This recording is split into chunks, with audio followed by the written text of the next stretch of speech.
باز لە قۆناغەکانی گرنگیدان بە کۆرپەلە ئەکەین کاتێک کە خانمێک لە دەستپێکی ماوەی دووگیانە بێتتر هەزبەوە ئەک پێویستەکە لە قۆناغەکانی گەشەکردنی ئەم کۆرپەلەیە لە نێوسکیدا بە شێوازێک ئاگاداری تەندروستی خۆی بێەوە هەروەها ئێمە ئەمڕۆ گفتوگویەک لەسەر ئەوە ئەکەین کە قۆناغ بە قۆناغ ئەم کۆرپەلەیە لە نێوسکیدایکیا بە شێوازێک گەورە ئەبێ و ئەو کاریگەریانەی کە ڕەنگە لە دەرەوە کاریگەر بن بۆ ئەوەی کە ببنە هۆکارێک خوانەخواستە زیان بە کۆرپەلەکە بگەێنن بە شێوازێکی گشتی خۆیان لە چیا ئەبینەوە پێویستەکە دایک لەو کاتەیە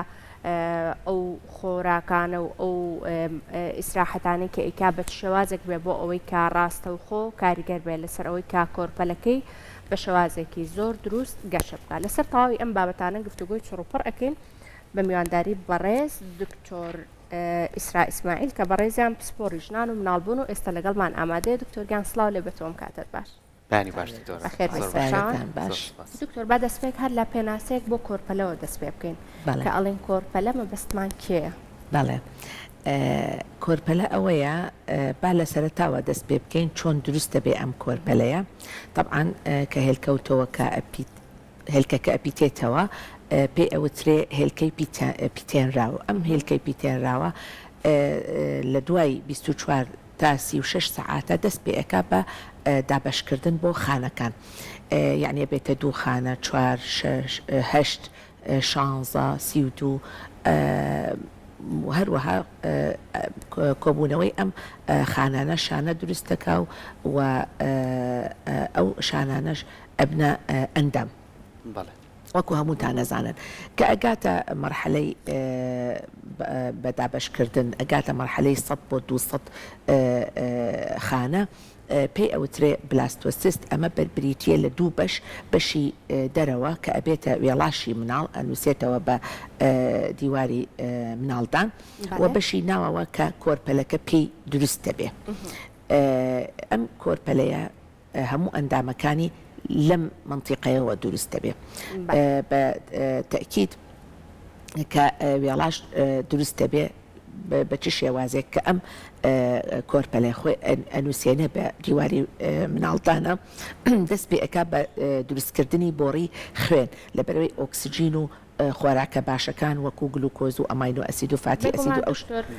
ماوەی گەشەکردنی کۆرپەلە هەفتە بە هەفتەیە ئەمە یەکەم 2 هەفتە ئەمە 2 هەفتە یەکەم 2 هەفتە وتمان 24 36 ساعت دوای پیتانەوە هەتا 2 هەفتە اینجا ئەم کۆرپەلەیە دەست پێ ئەکا بە گەشەکردن زۆر بڵێ کەواتە با من یەک تۆسمەوە پێشەوە لەوەی کە پرۆسەی مناڵ دروستکردن پێشەکی پرۆسەکە یعنی لە ڕووی زانستی تەندروستیەوە تا چەند گرنگە ئامادەکاری هەبێت لەوەی کە خانمێک بۆ نمونە پشکنین کاکە هیچ نەخۆشیەکی نیە و هیچ گرفتێکی نییە کە تۆ کۆرپەلەیەک دروستەکەی ئەو کۆرپەلەیە لەگەڵ هەوا و ئۆکسسیژین و خواردنی تۆیە گەورە ئابێت و پەروەردە ئابێت پێش ئەوەی ئەم پرۆسەیە ئەنجام بدرێ کە مناڵێک دروست بکرێت تا چەند گرنگە ئەم ئامادەکاریانەی بۆ بکرێت بەتەکید هەموو یعنی ئافرەتێک ئەگەر بێوێ حمل دروستکە سەرەتا 3 مانگ هەندێشت هەیە ضرورە ئەبێ بیکە مەسەلەن وەرگرتنی فۆلیک ئەسید لەبەرەوەی ئەو مناڵە بپارێزێ لە هەندێ نوقسانیەکانی بڕبڕی پشت و با بڵێن نوقسانە تایبەتێکان لەگەڵ ئەوەشە ئەو ئافرەتە ئەگەر مەسەلەن پستانی خوێنی هەبێ یاخود شەکرەی بەرز بێ ئەبێ فەحسێکی بۆ بکرێ بۆ ئەو شتانە فەحسی جۆری خوێنەکە زۆر گرنگە لەبەرەوەی بزانن ئەگەر جۆری خوێنی نەگەتیڤە یاخود پۆزیتیڤە ئەمە بە هەمان کاتە فەحسی خوێن گرنگە لە هەمان کاتە بۆ زیاتر زانیاری وەرگرن وەکو تەلەسیمیای هەبێ یاخود هەندێ نوع لە نوقسانی کەم خوێنی هەبێ با بڵێن تەلەسیمیایە سکڵسێل ئەنیمیایە یاخود کەم خوێنی بە شێوەیەکی گشتی با بڵێن مەسەن ئەم خانمە ئەگەر شەکرەی هەبێ زۆر زەڕورە کە کۆنتترۆلی شەکرەکەی کا پێش ئەوەی بچێتە پرۆسەی حملەوە لەبەرێ ئەم بەرزبوونی گلوکۆزە بەعام تەسیرەکە لەسەر ئەو مناڵە لە هەموو کاتی حملەکەیە و لە ئەخیرە طبعا کاریگەریەکانی لەسەر خانمەدووگیانەکە خۆی و کۆرپەلەکەشی تەسیراتیە بێ. زۆر باشە دکتۆر گیان باسی 2 هەفتەی یەکەمی گەشەی کۆرپەلەت کرد لە نێوسکی دایکە. لەم 2 هەفتەیە یا پێویستە دایک زۆرترین بابەت کە ئاگاداری بێ بۆی کاریگەری خراپ لەسەر کۆرپەلەکەی دروست نەکە پێویستە کاچی بن؟ بەڵێ ئیسراحەت لێرە زۆر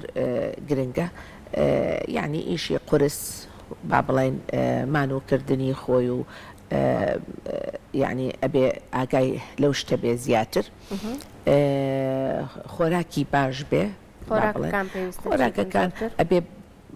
ئێمە پێی ئەڵێن وەکو باڵانست بێ، یعنی لە هەموو شتێکە کەمەکەمە بخوا و عادەتەن خانمی دووگیان ئەبێ کەم خۆر و دایم خۆر بێ، دائما پێیان ئەڵێن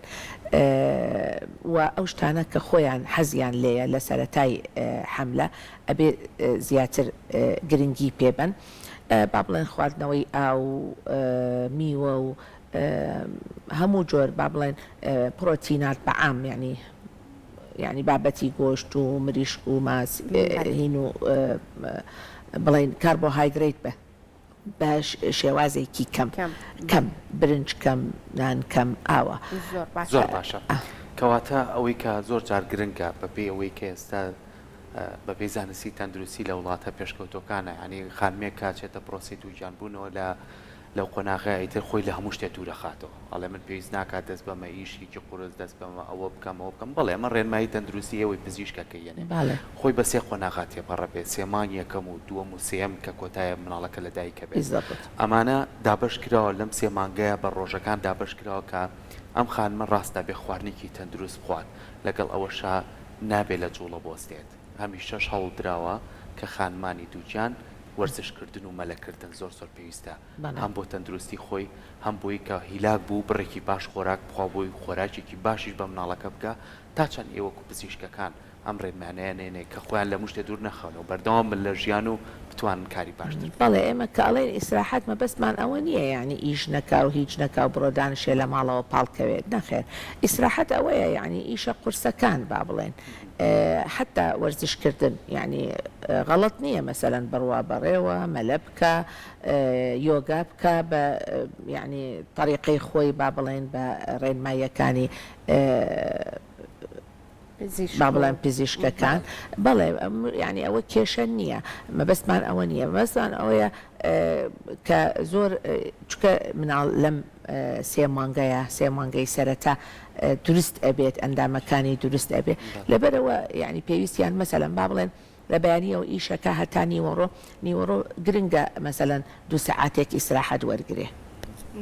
اینجا دوای ئەوە سەر لە نوێ ئەتوانێت ئیش کاتەوە. تێگەی لە مەسەن شەوان ئەبێ 7 بۆ 8 سەعات بخەوێ، مەبەستمان ئەوەیە لە ئیسراحەتە. زۆر باشە. دکتۆر بەردەوام ئەوترێت سێمانی سەرەتا سێمانیەکە کە دایک ئەبێ زۆر ئاگادار بێکە هەتاوەکو کۆرپەلەکەی ئەگاتە ئەو تەمەنە. ئەم تەمەنە بۆچی ئەمەە ناسکە، ینی بۆچی ئەوەنا پزیشکەکانیش دەخت لەسەر ئەوە ئەکەنەوە کە سێمانی سەرەتا ئەبێ زۆر ئاگادار. ئێمە تەوامان نەکرد طبعاً یەکەم 2 هەفتە هەتا کۆرپەلەکە بێ بە کۆرپەلە با بڵین خۆیان نووسێنێ بە دیواری مناڵدان، اینجا با بڵێن لە هەفتەی 3 و 4 دەست پێ ئەکا ئەندامەکانی بە دروستکردن بۆ ڕی دەمار دروستە بێ و لە کۆتایە ئەمە ئەبێتە کۆ ئەندامی مێشک و دەمار، سەر دروستە بێت با بڵێن چاو لو دەم گوێ هەمووی لە 4 هەفتەیە دەست پێکە. باشە. لەگەڵ بۆڕی با بڵێن خوێنی دڵ و ئەوانە کە دەست پێەکە لە 5 هەفتەیە هەمان شێواز با بڵێن شوێنی دروستبوونی دەست و قاچەکانی دروست ئەبێت و لە 8 هەفتەیە زۆربەی کۆ ئەندامەکان دەست پێ ئەەکەن بە دروستبوون. لێرەیە ئەم کۆرپەلەیە کێشی 1 گرامە بێ و باڵاشی 1 ئینجە بێ. اینجا لە 9 بۆ 12 هەفتە طبعاً دەست پێ ئەکا بە جوڵانەوەی دەست و قاچی و با بڵێن کۆ ئەندامی زاوزێ دروستە بێ و لێرەدا لە کۆتا 12 هەفتەیە ئەتوانین بڵێن ئەم کۆرپەلەیە کوڕە یا کچە. باش، واتە سۆناری بۆ بکرێت. بەڵێ بە ئامێری سۆنەر طبعاً. اینجا لە بینی 4 و 6 مانگە لێرە ئەم کۆرپەلەیە 6 جار قەبارەی زیاکە، با بڵێن هەموو ئەندامەکان بەپەلە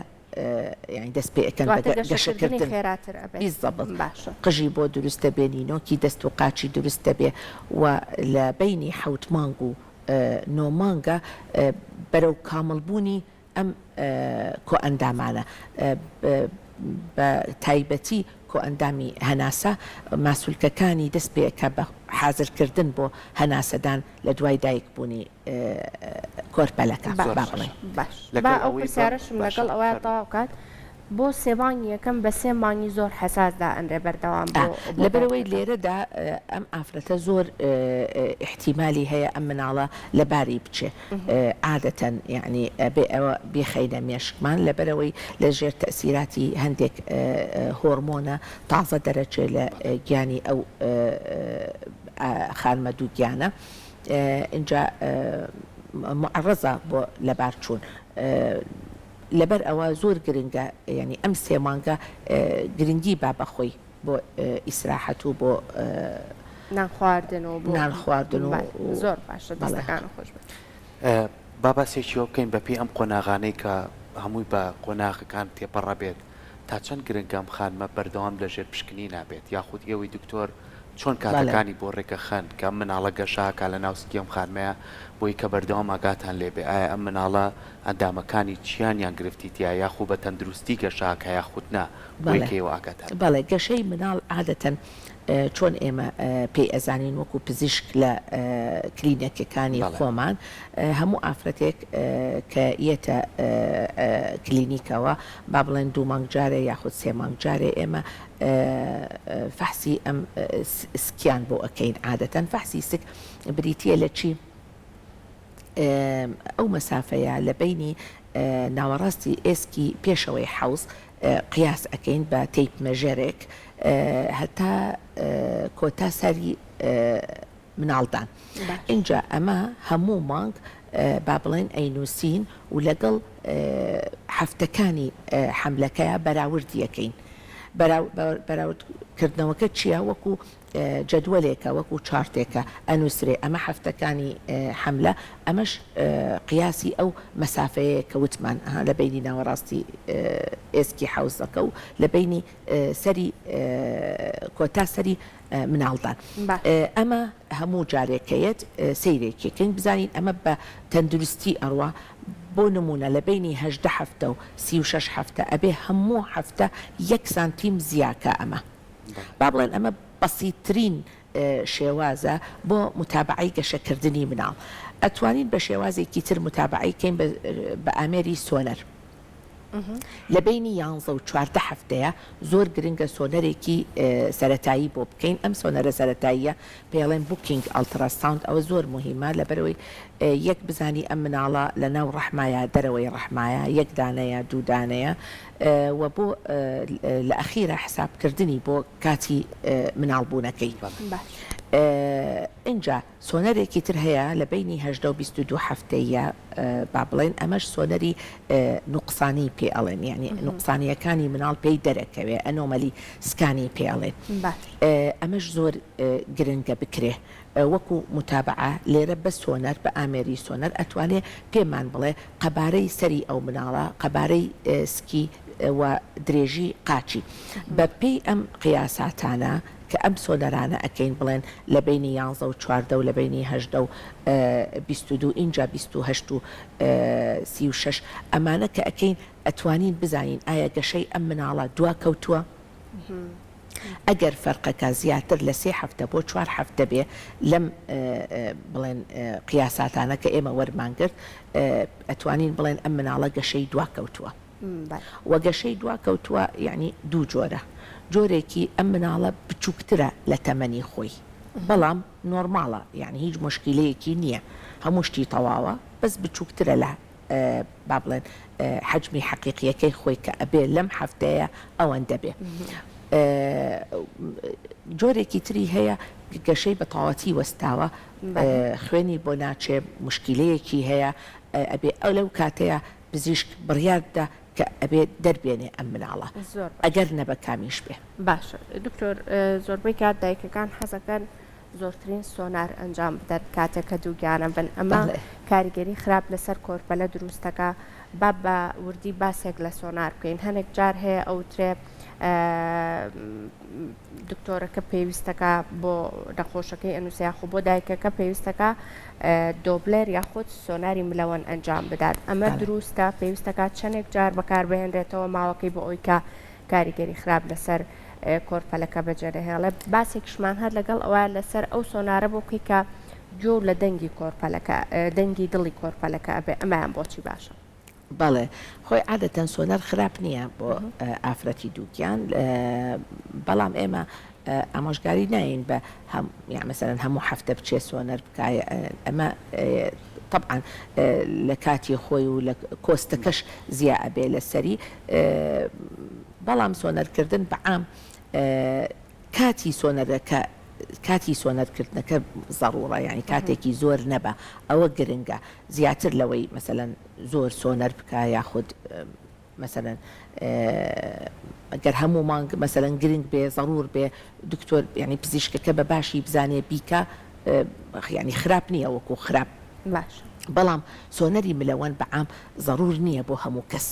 یعنی ناکرێ هەموو کەس بچێ بڵێ من ئەمەیە سۆنەری ملەوەن بکەم لەبەرێ بزانم مەسەلەن نقصانە یانە سۆنەری ملەوەن عیلاقەی بە نقصانیەوە نییە بە هیچ شێوەیەک مەسەلەن بۆ نمونە سۆنەری ملەوەن کراوە بۆ ئەو کەسانە مەسەلەن کە ئێمە وەکو پزیشک هەستەکەین کێشەیەکیان هەیە لە گەشەکردن وەکو وتمان مەسەلەن ئێمە متابعی ئەم ئافرەتە ئەکەین سیرەکەین کە بەراورد یەکەین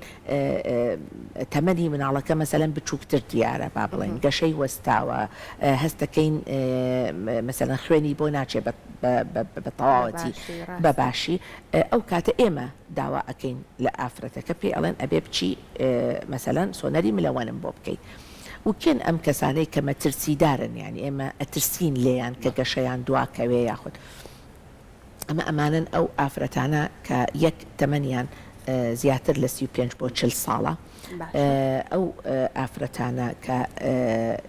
زۆر زەعیفن ینی بڵێن BMI-یەکەیان کەمتر لە 8.5 یاخود زۆر قەڵەون ئەوانە ئەو کەسانە کە پێشتر مناڵی بڵێن پێشوەختیان بووە یاخود لە کاتی مناڵبوونە مناڵەکە مردووە یا مناڵەکە لە سکیان مردووە با بڵێن یاخود مەسەلەن پێشوەخت با بڵێن سەراوی تەقیوە بۆ بە هۆکاری مناڵبوونی پێشوەخت یاخود مناڵ لە سکیا مردووە وتمان یان ئەو ئافرەتە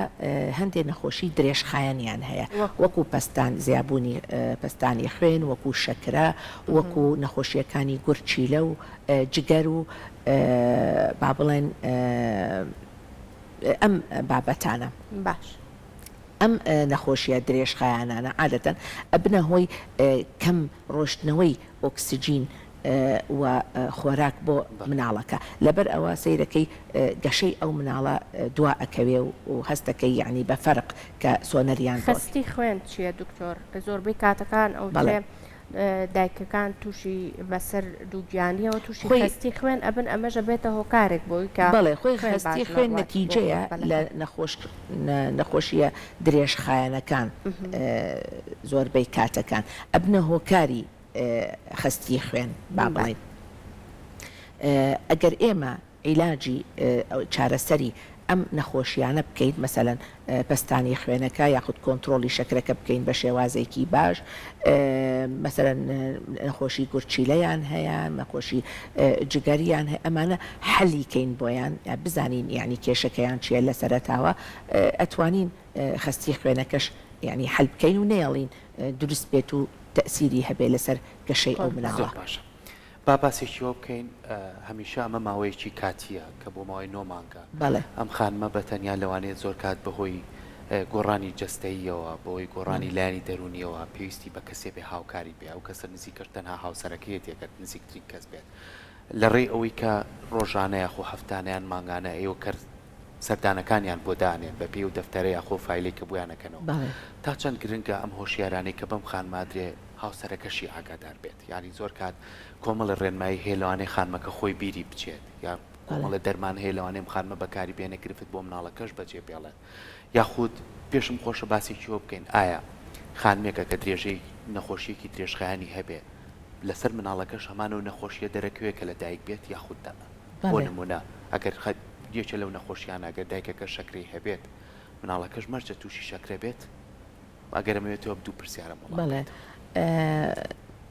نەخۆش مناڵ ئەگەر ئافرەتەکە شەکرەی هەبێ شرت نییە ینی مناڵەکە با بڵێن شەکرەی بێ بەڵام کاریگەری ئەو زیابوونی گلوکۆزە کە ڕاهاتووە لەسەری لە ناوسکی دایکەکە با بڵێن کە ئەچێتە دەرەوە ئەو شەکرەیە نامێنێ ئەو ڕێژە بەرزە نامێنێ کە لە ناوەوە یعنی ڕاهاتووە لەسەری شەکرەی دائەبەزێ طبعا کە شەکرەی دائەبەزێ کۆمەڵی شتێک لەگەڵیا با بڵێن مثلا حرارەتی دائەبەزێ ئەبێ بە هایپۆثێرمیا کالسیۆمیان دائەبەزێ یعنی کۆمەڵێ مشکلەیەکی تر دروستە بێ لەو مناڵە ئەگەر دایکەکە شەکرەی هەبێ بەڵام وەکو تووشی نەخۆشی شەکرە بێ یعنی مەرج نییە تووشی بێ طبعا هاوسەرەکان خۆشبەختانە ئێستا زۆر بەیان کە یەنە کلینیکەکان لەگەڵ یعنی بڵێن خانمەدووگیانەکان یەن لەگەڵیان بۆ ژوورەوە گوێیان لە ڕێنمایەکانمانە مەسەرەن کە ئەڵێن ئێمە ئەم ئافرەتە پێویستەکە ئیسراحەتکە پێویستەکە دەرمانەکانی مەسەرەن ئەوەی کە بۆی ئەنووسین بە شێوازێکی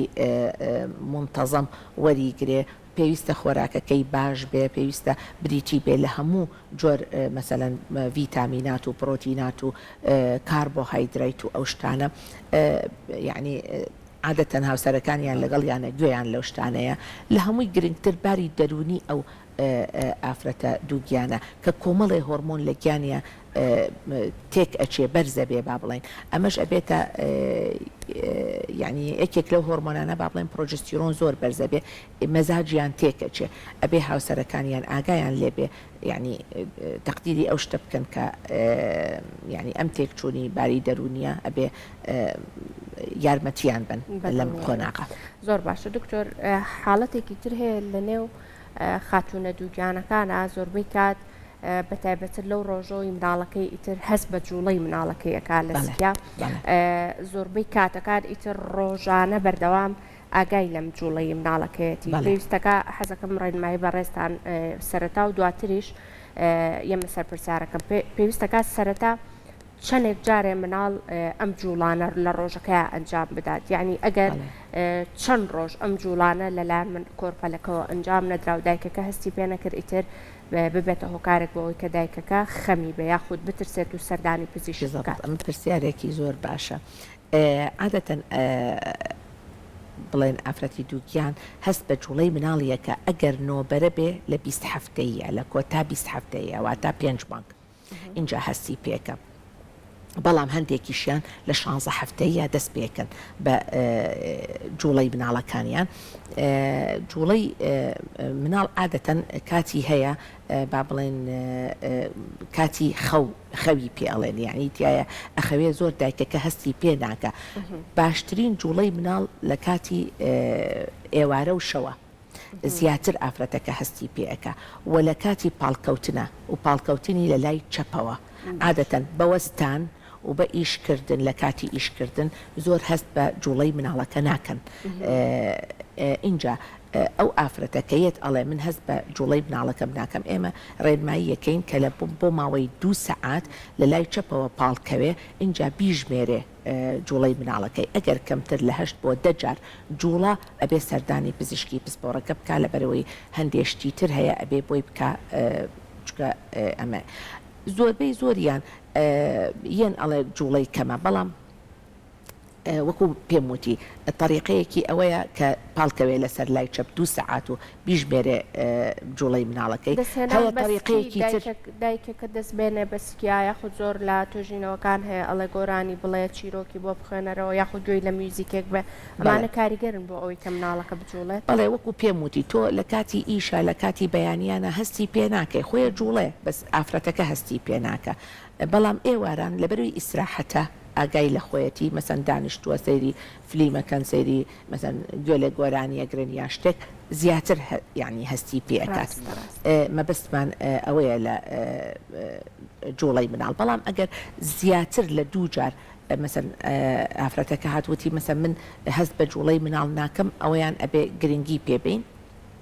معنى ئەوەیە کێشەیەکی تر هەیە مشکلەیەکی تر هەیە ئەو کاتە ئەبێ پزیشکی پسپۆر هەندێ شتی تر بکە طریقەیەکی تر هەیە پێی بزانێ مەسەن ئەو ئافرەتە ئەگەر کێشەی هەبێ لە هەست ناکە بە جوڵەی مناڵی وەکو وەرەقەیەک شتێکی ئێنێ ئەڵێن هەر چەند جار مناڵەکە جوڵە تۆزێکی لێ بیدڕێنە مەسەلەن یان ڕقەمێک بنووسە یان شتێک بنووسە پێمان بڵێ مەسەلەن لە ماوەی لە بەیانیەوە تا شەو لە 10 ساعت یا 12 ساعت ئەم مناڵە یا 24 ساعت چەند جار جوڵە جا سەیریەکەین ئەگەر یعنی معقول بێ ئەو کاتە کێشەی نابێت دکتۆر لە چەنە مانگیەوە تۆ ئێوە پزیشکان دەتوانن کۆمەڵە پشکنینی نەخۆشی بۆ مناڵە بکەن زۆر کاتی ئەم مناڵاڵێ جارێ لە دایک نەبووە لەوانێ مناڵێک بێ ئۆتیسمی هەبێت لەوانێ مناڵێک بێ گرفتیکەی هەبێت کۆمەڵی نەخۆشی هەبێت ئەم مناڵە لەوانێ لە دایک بێت نوقسان بێت یەکێ لە پەلەکانی مشکلەی تیا بێت یاخود بەپێی ئەوەی کە زۆر جار مناڵ هەیە سەری ئاوسێت گەورەبوونی بچووبوونەوەی سەری ئەم پشکنینانە لە چەنە مانگ و ئێوە توانن بۆ مناڵەکەی بکەن ئێمە عادەتەن لە 11 بۆ 14 ئەمە باشترین کاتە بۆ ناردنی پشکنین با بڵێن یعنی وەکو خوێن و وەکو مەبەستت خوێنە یعنی مەسەرەن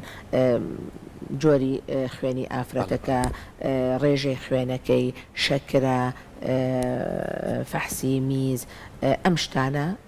بەڕۆتینی لەگەڵ یعنی لە 11 بۆ 14 هەفتە سۆنەرمان بۆ کرد ئەو